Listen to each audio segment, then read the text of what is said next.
ఎవరికీ తెలియదు ఈ అపరిచిత వ్యక్తి ఎవరని. గుడిమెట్ల మీద నిస్సహాయంగా ఆ బిచ్చగాళ్ల పక్కన ఎందుకు కూర్చున్నాడు?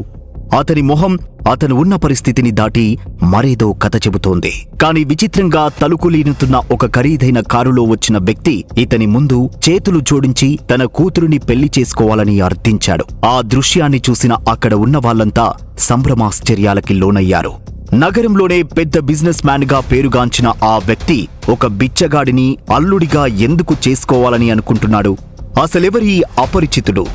కొన్ని రోజుల తర్వాత చూడగానే అత్యంత లగ్జరీగా కనిపించే ఆ బంగళాలో అఖిల తల్లి అయిన శైలజ, ఆమె స్నేహితులు మాట్లాడుకుంటూ ఉన్నారు.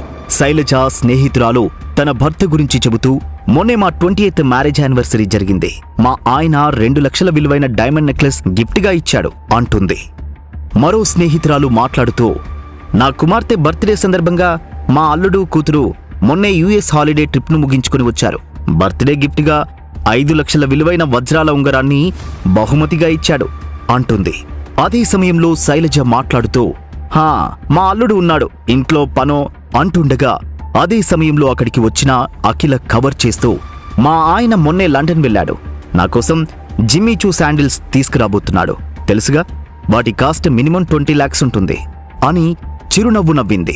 అక్కడున్న అందరూ ఓ అంటూ అఖిల వైపు చూశారు. అప్పుడే అక్కడికి సాగర్ కూరగాయల బ్యాగ్తో వచ్చాడు. సాగర్ ఈ మాటలు వినడం అఖిలకి సిగ్గుతో చిన్నబోయినట్టు అనిపించింది. శైలజ సాగర్ని ఒక పనోడిలా ఉద్దేశిస్తూ, ఏయ్, ఏంటి లేట్ అయింది, త్వరగా వెళ్ళు, చేయాల్సిన పనులు చాలా ఉన్నాయి అనడంతో సాగర్ సైలెంట్గా వంటగదిలోకి వెళ్ళిపోయాడు. శైలజ వెటకారంగా, అవునవును, మా అల్లుడు లండన్లో చాలా బిజీ అంటుంది అఖిలని చూస్తూ.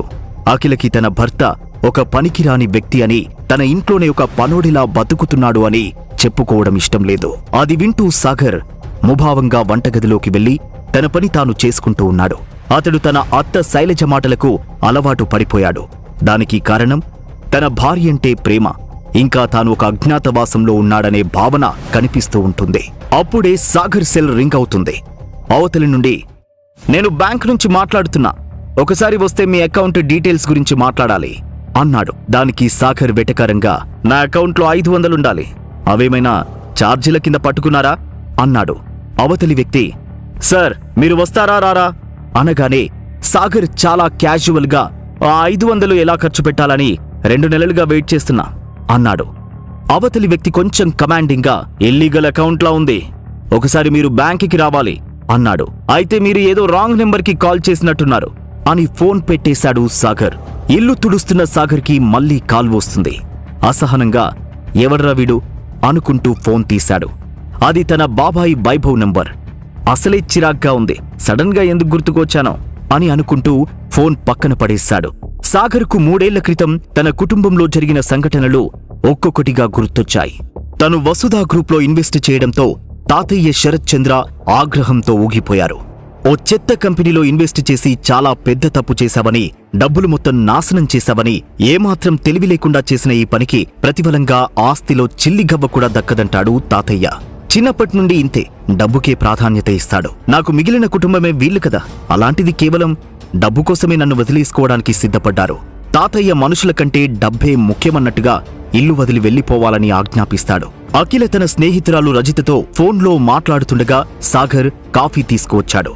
కాఫీ అందుకుంటూ, రాజీ, నా కంపెనీలో ఒక చిన్న మిస్టేక్ వల్ల కంపెన్సేషన్ కింద 40 కోట్లు కట్టాలి. కంపెనీ మునిగిపోయే స్థితికి వచ్చింది.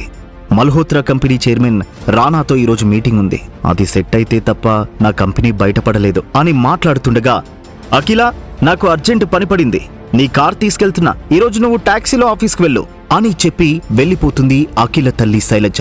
ఆ పక్కనే ఉండి ఆ మాటలు విన్న సాగర్కు తన బైక్తో ఈరోజు జాలీగా వెళ్ళొచ్చు అని ఆలోచన వచ్చేలోపే సాగర్ ఫోన్ రింగ్ అవుతుంది.